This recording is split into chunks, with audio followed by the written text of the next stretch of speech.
રામ ભાઈ, જો અમે આજે અમારી વાડી આવી ગયા છીએ અને અમારા પપ્પા જો ગુવાર અમે વાવ્યો છે. ગુવારનું બિયારણ તમે જોવો ભાઈ, હું તમને બિયારણ બતાવું. જો કોઈને આવી રીતનું બિયારણ જોતું હોય તો આ નંબર પર ફોન કરજો. અમારા પપ્પા છે આંગણે ગુવા આંગણે અમારી વાડી ખેતીવાડીનો બહુ અનુભવ છે ભાઈ. જો અને બિયારણ જો તમે ગુવારનું બિયારણ તમે જો અહીંથી આવડો હતો ને, જો આવડો અહીંથી આવડાથી સિંગ ચાલુ થઈ જાય. છોડો આવડો હોય ને, આવડો ત્યારથી સિંગ ચાલુ થઈ જાય તો તમે સિંગું જોવાની સમજો.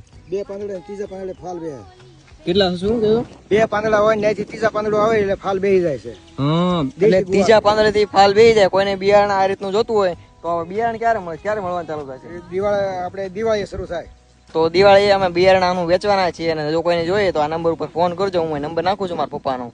અને બિયારણ ભાઈ હજી સુધીમાં દવા અને ખાતર નથી ચાલી, એમ કે દેશી છે એટલે અમે દેશી ખાતર નાખીને કર્યું છે. એટલે કોઈ પણ વિલાયતી દવા નથી છાંટી અને ટપક પદ્ધતિથી અમે પાણી પાઈએ છીએ. જો અહીં કણે પણ ગુવારની હજી 1.5 મહિનાનો છોડવો થયો પણ ગુવાર તો તમે જોવો ભાઈ, આની કેવું ગુવાર આવ્યો છે અમારે. જો અહીંથી લઈને આ સુધી સિંગુ તમે જોવો, લગભગ તમે ગણો તો ગણી ન શકાય એટલી સિંગુ આવી છે. હજી ગ્રોથ છોડવાનો ગ્રોથ હજી ચાલુ જ છે. જો અને માથું પણ એકદમ કૂણું છે. જો એટલે આવું છે. ચાલો રામ રામ, મળીએ નેક્સ્ટ વિડીયોમાં. હવે કોઈને આખા વિડીયો જોવે તમારા પપ્પા આવે ખેતીવાડીના વિડીયો બનાવે છે.